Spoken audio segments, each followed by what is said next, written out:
C'est le titre même de cette session, compter n'est pas comprendre. Je suis évidemment d'accord. Compter ne suffit pas pour comprendre.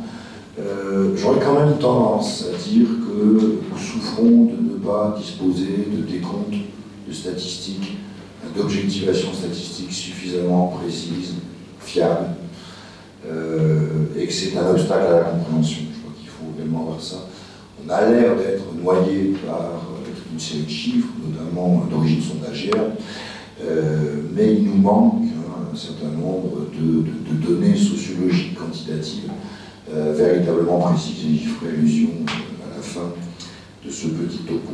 Bon, ce que m'a demandé finalement de faire Willy, si je traduis le titre, c'est de faire une sorte d'état alors Daniel a des prénotions, il y a des lieux communs, notamment véhiculés en grande partie coproduits par ces associés rivaux que sont à la fois les agents du champ journalistique et du champ politique.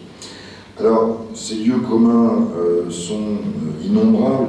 J'aurais quand même, encore, à titre de précaution préalable, signaler qu'il ne s'agit pas ici de faire le malin ou le semi-malin, d'être en posture de surplomb, et d'avoir tous conscience que ces lieux communs, on en est quelque part tous dépositaires, et qu'il nous arrive très très fréquemment, enfin en tout cas moi, il m'arrive très fréquemment, de réactiver ces lieux communs quand notamment il s'agit de faire bref, de faire court, ou éventuellement de faire percutant. Donc on n'est jamais à l'abri de ces lieux communs. Alors ces lieux communs, ils sont évidemment innombrables. Alors on pourrait s'amuser, si ça n'était pas aussi triste, à faire une sorte de dictionnaire des idées reçues à la Flaubert. Bon, sauf qu'il faudrait le rééditer tous les ans, parce que chaque année, il y a un certain nombre de lieux communs qui sont devenus un peu trop obsolètes, et puis d'autres qui apparaissent. Alors, j'en ai retenu 3, de façon presque, enfin pas complètement aléatoire, mais quand même, il y en a beaucoup d'autres. Alors, le premier, on ne s'est pas du tout concerté avec Daniel, mais c'est peut-être l'affinité des habitudes ou des habitis, je ne sais pas. C'est la notion même d'électorat frontiste. Je vais quand même aller assez vite pour ne pas répéter ce qu'a très bien dit Daniel. Et je crois que par ailleurs, samedi prochain, il y a une session sur l'électeur, singulier et majuscule à électeur. L'électeur frontiste n'existe pas. Je pense qu'on aura toute une série de réflexions intéressantes sur ce problème. Donc premier lieu commun, mais j'irai vite, la notion même d'électorat frontiste. Deuxième lieu commun, l'idée que la stratégie de dédiabolisation qu'on impute de façon parfois un peu généreuse à Marine Le Pen est au principe d'une poussée du Front National qui est indubitable sur les 4 dernières années. Je rappelle quand même qu'au second tour des élections régionales, on en est quand même à 7 millions d'électeurs frontistes. Je pense qu'on travaille toujours en pourcentage des inscrits, des votants, quelquefois donner des chiffres bruts comme ça remet un peu le jeu en place. Et troisième lieu commun, sur lequel je voudrais passer peut-être un tout petit peu plus de temps, le Front National comme premier parti des ouvriers, on pourrait même élargir, comme premier parti ayant les faveurs des classes populaires. Sur le premier lieu commun, l'électorat, la notion même d'électorat frontiste ou lebéniste, je fais remarquer que les deux termes sont complètement interchangeables, ce qui est d'un certain point de vue quand même assez singulier, qui est une première caractéristique de cette petite entreprise familiale, dont il ne faut jamais oublier que les multiples scissions n'ont jamais eu comme principe les désaccords idéologiques, mais des problèmes de succession dynastique ou de gestion des subsides financiers, ce qui peut-être permet de situer quelque part la spécificité de ce parti. Donc, qu'est-ce qui est gênant quand on parle d'électorat frontiste ou d'électorat lepéniste au singulier? Alors, 3 choses, je fais un peu écho, mais sous une autre manière à ce qu'a dit Daniel. Première chose, ça permet de produire des énoncés qu'on pourrait qualifier de paisiblement anthropomorphistes, c'est-à-dire l'électorat frontiste veut que, craint que, désire que, ou est xénophobe, et sous-diplômé, ou arriéré, ou bête. Bon, parce qui à chaque fois constituent des énoncés logiquement complètement absurdes, hein, puisqu'on prête des volontés à une notion complètement abstraite et qui n'a aucune réalité matérielle. Deuxième problème, d'un certain point de vue, on fait crédit aux dirigeants du Front National de leur déclaration, hein, tendant à considérer que derrière une seule tête et un seul leader, on a une sorte de bloc indifférencié, partageant une même sorte de valeurs. Donc, on prête à cet électorat, maintenant on va mettre des guillemets, une cohérence et une homogénéité qu'en fait il n'a évidemment pas. Donc, avant même que Daniel ne prenne la parole, hein, je proposais de reprendre ce qu'il avait suggéré en 2006, c'est-à-dire de substituer au terme électorat le terme conglomérat électoral, c'est-à-dire quelque chose qui, le temps d'un scrutin, et ça a été dit, il faudra le redire, ça varie beaucoup, quelque chose qui, autour d'une même marque, rassemble des segments sociaux très disparates, très éloignés, voire politiquement très opposés. Par exemple, c'est un exemple très classique, des ouvriers et des commerçants, l'atelier et la boutique, c'est-à-dire des groupes sociaux qui sont politiquement complètement opposés depuis plus d'un siècle. Ça rassemble, ce sont les trois dimensions qu'a suggéré Daniel, des électeurs aux convictions souvent très hétérogènes et avec des rapports de proximité, des distances au champ politique qui sont également très différentes. On sait par ailleurs, même si c'est moins le cas ces 4 dernières années, encore que n'oublions jamais que toutes les séquences électorales un peu malheureuses des 4 dernières années renvoient à des élections intermédiaires qui sont par définition des élections où les logiques de défoulement peuvent s'exprimer à plein, et des élections où, à chaque fois et systématiquement, les taux d'abstention étaient supérieurs à 50%. Donc on sait par ailleurs, même si pour les 4 dernières années les choses ont l'air un tout petit peu plus compliquées, que l'électorat, je retombe dans le piège, frontiste, est probablement le plus volatile qui soit. Alors j'ai toute une série de chiffres, mais je vais vous en faire grâce peut-être. Alors, 2 petites interrogations à ce stade.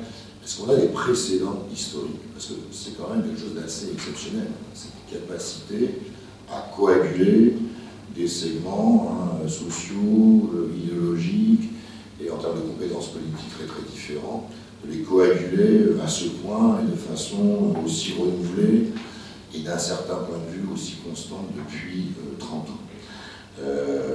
Bon, alors là, on va... C'est une sorte de survol historique qui n'a pas grande valeur.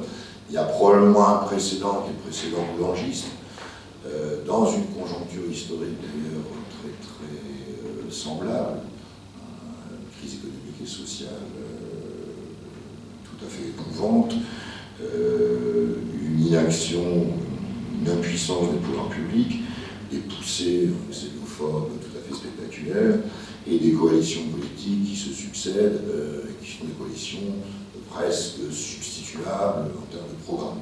Vous voyez, c'est un petit air de famille quand même, avec ce qui se passe ces quelques dernières années. On pourrait éventuellement, et ce serait peut-être encore plus hasardeux, comparer avec le gaullisme de la belle époque, du milieu des années 60, qui effectivement est assez interclassiste. N'oublions jamais que la belle époque du gaullisme, plus d'un tiers des ouvriers votent pour les candidats UDR, etc. S'agissant du gaullisme, je suis en tête la formule un peu trop facile de Malraux. Le gaullisme, c'est le métro à 5 heures. Bon, ce qui n'était pas complètement vrai. Et j'ai entendu l'autre jour une formule, s'il faut bien rire de choses un peu tristes, qui m'a bien plu. Le Front National, c'est un métro dans lequel les électeurs montent à chaque station, en traduisant pour des motifs très différents, sans trop savoir où ils vont, ni quand ils vont descendre. D'analogie, puisqu'il faut oser des analogies un peu audacieuses. Qu'est-ce que ça donne tout ça? Donc une coagulation très improbable de groupes sociaux ayant des intérêts, des styles de vie, histoire collective et personnelle très différentes. Donc une force électorale qui, plus elle grossit, plus elle devient presque mécaniquement interclassiste, même si je suis tout à fait d'accord avec Daniel pour dire qu'il n'y a pas de catch-all party, c'est-à-dire que ça ne ramasse quand même pas tout le monde ou n'importe qui. Et du même coup, une force électorale qui a géré des demandes sociales de plus en plus contradictoires. Et on comprend du même coup la constance de la stratégie du bouc émissaire, c'est-à-dire, et là encore, je crois qu'on en est tous d'accord, c'est la grande victoire idéologique du Front National, la substitution du clivage ethno-racial au clivage de classe. C'est pas non plus les électeurs du Front National appartiendront à des milieux sociaux très différents, voire opposés, et plus ce principe de division, ce nouveau, qui n'est pas nouveau, qui réémerge, ce nouveau principe de division du monde social devient électoralement efficace et payant. Deux petits problèmes à ce niveau-là. La notion de conglomérat électoral, Daniel l'a suggéré, finalement elle vaut pour tous les électeurs, les partisans.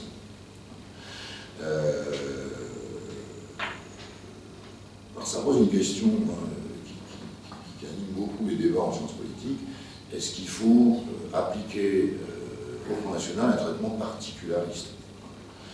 Est-ce qu'il faut utiliser les chaînes d'analyse qu'on utilisait auparavant pour parler des électeurs socialistes, communistes ou gaullistes? Alors je laisse cette question un petit peu en friche.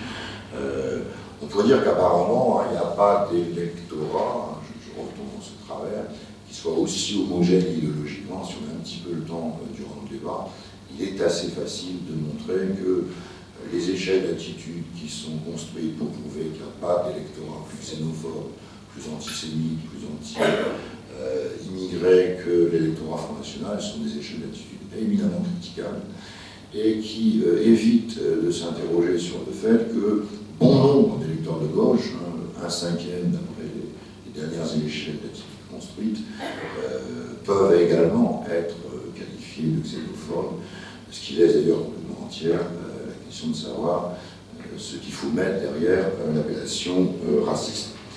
Deuxième...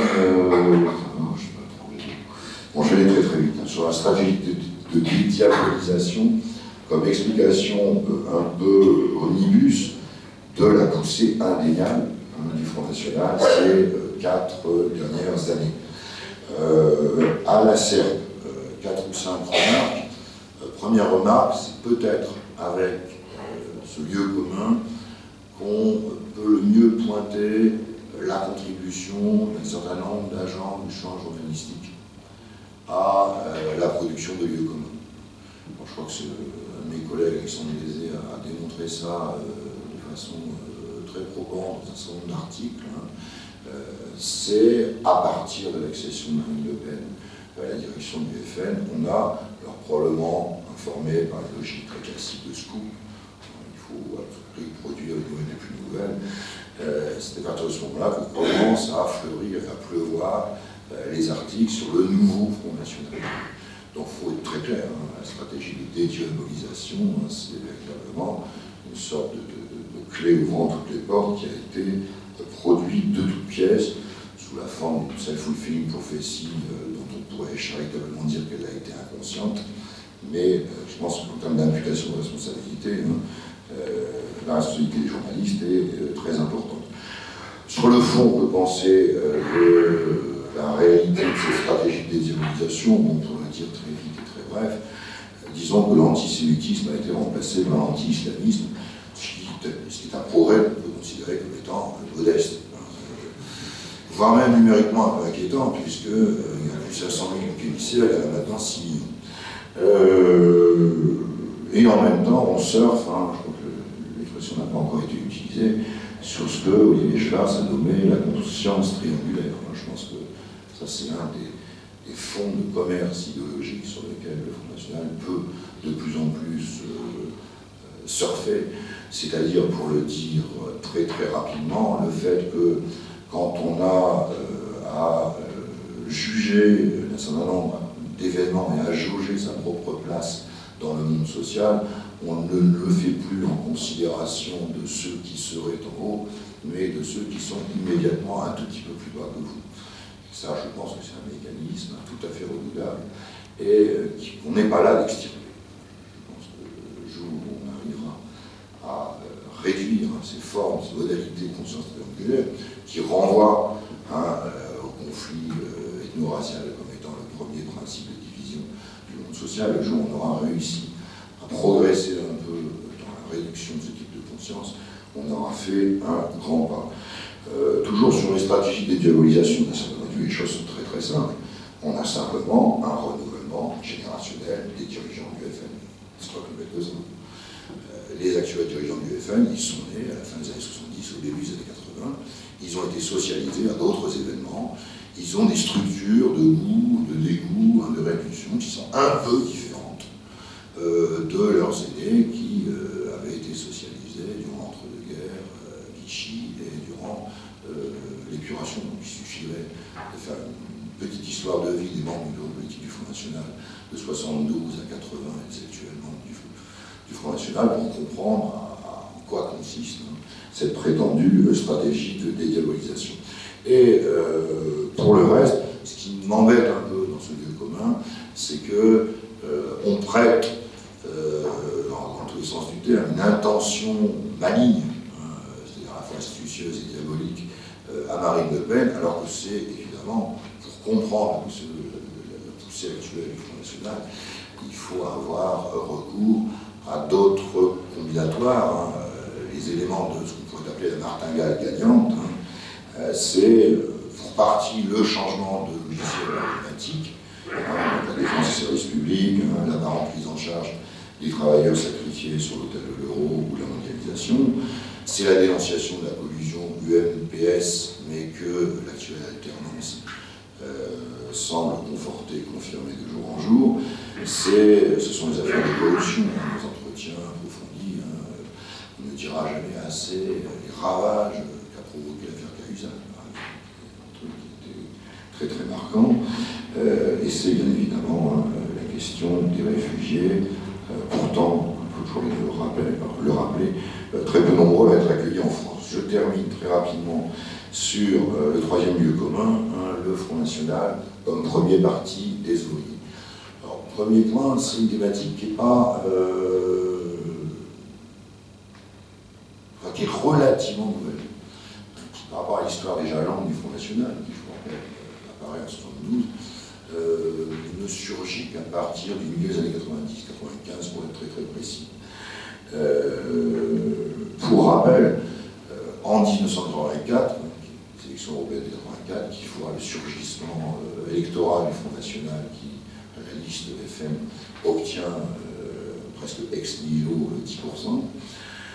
Il faudrait d'ailleurs s'interroger pourquoi en 84, pourquoi pas. Comment expliquer cette séquence de 10 ans durant lesquels le Front National, avec le même leader, le même programme, la même dénonciation des immigrés, 1 million de chômeurs, c'est 1 million d'immigrés en trop. Ça c'est une affiche qui date de 78, vous voyez, les choses qui remontent très très loin. Comment expliquer que pendant une décennie, 72-82, le Front National, non seulement ne décolle pas, mais perd des voix d'élection en élection. Comment expliquer que, je pense que ce sont des élections, des questions qu'on a trop souvent refoulées.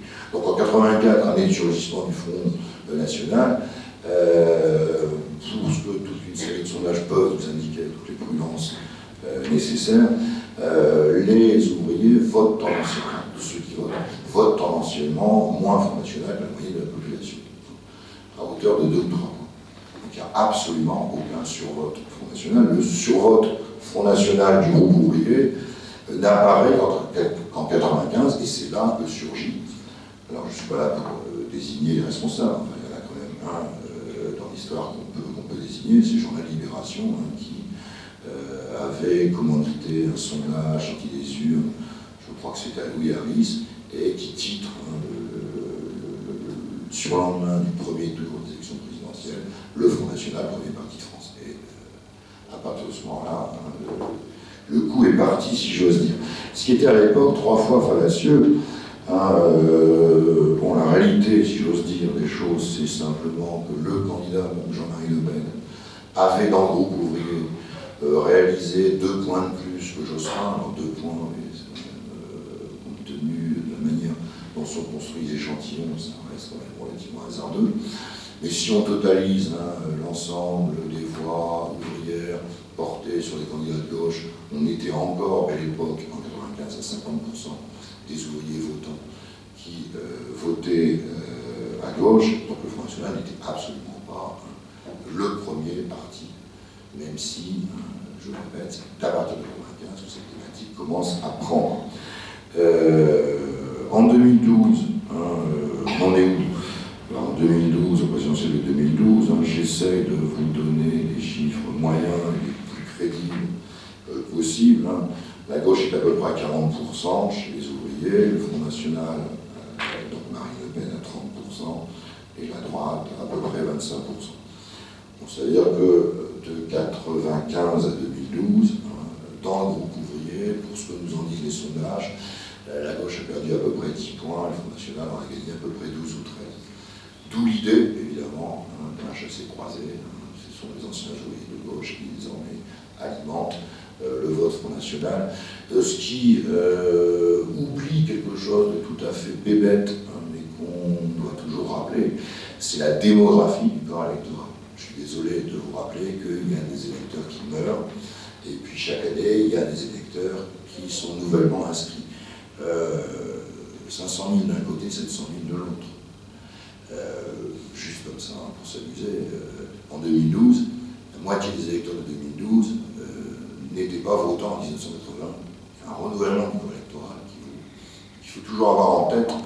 Quand par exemple on dit, voilà, Hénin Beaumont, c'est une citadelle du socialisme et du communisme, maintenant ça doit faire, donc très logiquement.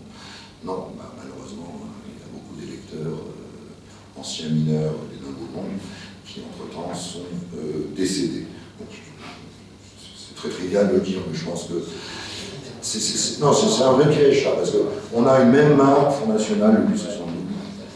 On a des mêmes appellations, les ouvriers, et du même coup, on fait comme si à chaque fois. Bon, alors on sait en même temps que c'est pas vrai, mais en même temps très vite, on est 2015, bon là évidemment les choses se gâtent. Le Front National, alors j'ai pris, pour des raisons que je n'ai pas le temps d'expliciter, parmi les 4 sondages disponibles, celui qui paraît le plus crédible, enfin bon, on pourrait y revenir dans le débat. Dans le groupe ouvrier, le Front National est à 43%. 43% des ouvriers ont voté Front National. Voilà comment c'est immédiatement lu, interprété, une sorte de paraphrase bavarde et paresseuse. Si on totalise les voix portées sur les listes de gauche, on est à 31%, 30% du groupe ouvrier, et la droite est péniblement à 20%. Donc là encore, et ça c'est évidemment, ça a été très vite, apparemment, de 2012 à 2015, le Front National regagne à nouveau 10-15% chez les ouvriers, tandis que la gauche perd à nouveau 10% et ne représenterait plus que moins du vote d'un ouvrier sur 3. Alors qu'est-ce qui pose problème là-dedans? 2 choses, vous les avez tous en tête, mais c'est là où les formes d'objectivation statistique peuvent être quand même utiles. Certes, à supposer que ce chiffre soit parfaitement attesté, 43% des ouvriers auraient voté Front National, sauf quand même à ne jamais oublier que 61% des ouvriers n'ont pas voté. Donc le taux d'abstention moyen qui est de 50% monte à 61, 62, 63%, ça varie selon les instituts, chez les ouvriers. Donc ça veut dire que, si on veut être formellement précis, je vais prendre ces chiffres comme si c'était parfaitement exact, ça veut dire que 39% seulement des ouvriers ont voté. Donc après, il suffit de faire une multiplication toute bête, 39 par 43, vous arrivez à 17% des ouvriers qui ont voté le Front National. Et puis, si on voulait vraiment raffiner, il faudrait montrer et suggérer que tous les ouvriers ayant le droit de vote ne sont pas inscrits sur les listes électorales. Alors, on a peu de données, mais là, par contre, elles sont très fiables. C'est les données en cas de participation électorale de l'INSEE. Les dernières dates de 2012, pardon. Taux moyen de non-inscription 9%, chez les ouvriers 17%. Donc, si vous réajoutez les ouvriers français, n'a pas été accordé sur les très nombreux ouvriers n'ayant pas la nationalité française. Mais si on travaille uniquement sur les ouvriers français, on est actuellement, ce chiffre qu'il faut avoir en tête, sur la base régionale, à 14%, c'est-à-dire moins d'un ouvrier sur 7, ou autour d'un ouvrier sur 7, qui aurait voté FN. Ce qui en dégonfle un peu cette baudruche du vote Front National comme premier vote ouvrier. En même temps, bon alors, c'est-à-dire on passe, pour faire le malin, d'un calcul en pénétration à un calcul en composition, on passe d'un tableau en ligne à un tableau en colonne. Si on travaille sur les électeurs FN, les 2 tiers d'entre eux viennent des milieux populaires. Donc à la fois, on peut considérer que, effectivement, moins d'un ouvrier sur 7 vote FN, mais sur 100 électeurs du FN, on en a les 2 tiers qui viennent des milieux populaires. Oui, j'ai oublié d'ajouter tout à l'heure que 14 à 17% des ouvriers qui votent FN, c'est un chiffre inférieur à celui des artisans et des commerçants, et des agriculteurs, des indépendants, qui votent un peu moins FN, mais qui votent beaucoup plus. Donc là encore, travailler sur la participation électorale, c'est ce qu'on jongle de façon très très facile, on peut toujours avoir ça en tête. C'est travailler à la fois sur la participation électorale et la distribution de ceux qui ont effectivement voté. Au total, les milieux indépendants continuent à davantage voter FN que les milieux ouvriers. Je pourrais faire la même démonstration sur les jeunes.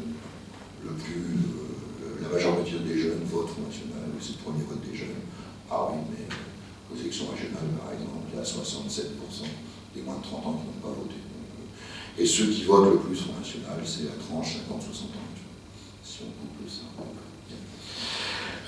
Donc, si on change un petit peu d'optique, oui, les ouvriers ne sont pas majoritairement de là à voter Front National, mais parmi les électeurs du Front National, les classes populaires, si j'y ajoute les employés, si plus encore j'y ajoute les retraités, ouvriers et employés, sont très largement majoritaires. Donc ça, il faut quand même, quelque part, avoir ça en tête. Après, je termine sur ce par quoi j'ai commencé, hein, on manque cruellement de données pour aller plus loin. Pour reprendre une boutade, la classe ouvrière n'est plus ce qu'elle n'a jamais été. Hein, donc évidemment, là, on n'est pas ce qu'on est Fabien, donc il faudra faire très attention à ce qu'on dit. Mais effectivement, la classe ouvrière, comme symbolisée par l'ouvrier métallurgiste dans une grande entreprise syndiquée, etc., ça n'a jamais existé. Jamais 90% des ouvriers n'ont voté communiste, etc. Donc tout ça, on le sait. Reste qu'on sait également que les choses bougent beaucoup, et sur un certain nombre de partages fondamentaux binaires qu'on pourrait évidemment croiser, hein, le partage ouvrier qualifié, non qualifié, ouvrier diplômé, non diplômé, ouvrier des services ou de l'industrie, ouvrier des services en contact avec le public ou n'étant pas en contact avec le public, en CDI ou en CDD ou intérimaire, etc. etc. Donc, vous voyez, j'invente pas la roue, là. On part sur des partitions dont on sait qu'elles sont importantes, mais qui sont quand même statistiquement assez élémentaires. Bon, je suis au regret de vous dire que je ne sais rien de tout ça. Et donc le partage de ces voix ouvrières, moins nombreuses qu'on ne le pense, mais qui quand même constituent la majeure partie de l'électorat du FN, si on veut aller un tout petit peu plus loin dans la compréhension, on est tout de suite coincé. Je vous renvoie à un très bel article de Camille Penny dans l'avant-dernier numéro de la Revue française de sciences politiques, qui essaye de distinguer les milieux populaires à partir de données assez robustes, hein, qui sont les données enquête participation électorale de l'INSEE, mais qui ne jouent que sur les taux de participation et d'inscription. Et bon voilà, ce qu'il faudrait pouvoir faire. Je vais ici dire, et conclure là-dessus, un peu ma rage, parce que de temps en temps, en tant que chercheur, on peut être indigné par un certain nombre de choses qui concernent notre petit milieu. Il y a actuellement des enquêtes réalisées sur le budget du ministère de l'Intérieur, donc c'est donc clair sur notre budget à tous, sur nos impôts à tous, autour d'enquêtes réunissant 27 000 personnes, panélisées, réalisées tous les 3 mois, par un laboratoire dont vous avez peut-être déjà entendu parler, qui est le CEVIPOF, et je trouve, avec des échantillons de 27 000 personnes, qui plus est financés sur fonds publics, on pourrait quand même en savoir un peu plus que la fameuse distinction CSP+, CSP-. Voilà. Je voudrais enfin rajouter quelque chose. chose, je suis désolé, je suis un peu long. J'en fais pas une théorie, mais bon, il faut quand même avoir ça en tête. J'avais fait une toute petite étude sur une base de données qui est quand même assez utile, qui est les professions des candidats aux élections départementales. Enfin, ils étaient, selon les partis, entre 2500 et 4000, moitié homme, moitié femme. Alors évidemment, même si la nomenclature du ministère de l'Intérieur est complètement baroque, on distingue les huissiers, mais par exemple, tous les personnels médicaux, de l'aide-soignante aux chirurgiens, sont englobés dans le même conglomérat.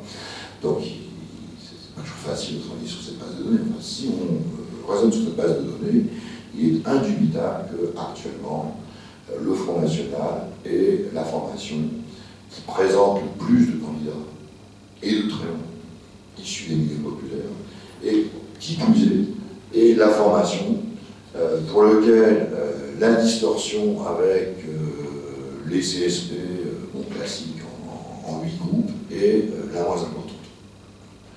Donc, il y a une sorte de mythe sur le fait que les partis des ouvriers peu dégonflés, mais à l'heure actuelle, en termes de candidats présentés ou représentés, c'est le Front National qui accuse les biais de représentation les moins importants. Même si, là encore, il faudrait voir de plus près quel type d'ouvrier, quel type d'employé, dans quel type de canton, hein, parce que quand on travaille sur les candidats effectivement élus, bon, on a déjà beaucoup moins de milieux populaires, beaucoup plus de cas de sud, beaucoup plus de milieux indépendants. Et voilà, il y a une sorte, alors je n'ose pas dire d'homologie, mais enfin, il y a quand même une correspondance, donc je ne sais pas quoi faire, mais on ne peut pas complètement ignorer.